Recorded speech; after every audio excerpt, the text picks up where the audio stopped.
రైతు ఆత్మహత్యల కమిటీ ఆదిలాబాద్ జిల్లాలో పర్యటించింది.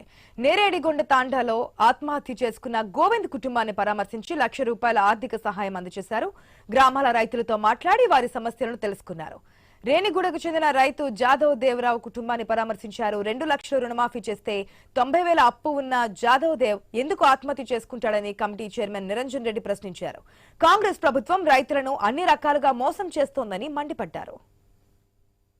ఈ ఆత్మహత్యల పరంపర కొనసాగవద్దు, ఇది ఆగాలనేటువంటి ఉద్దేశంతో ప్రజలకు, ప్రత్యేకంగా రైతాంగానికి, రుణగ్రస్తులైనటువంటి వాళ్ళకు ఇప్పుడున్న కాంగ్రెస్ సర్కార్ యొక్క మాయ మాటలు నమ్మి ఆశ పెట్టుకొని వాళ్ళ ఆశ నెరవేరే వరకు నెరవేరని కారణంగా అడియాశలై ఎక్కుతో 31,600 మునాఫా పడితే ఈయన రైతుకు పెట్టుబడి పాపం సర్కారు నుంచి వస్తుంది.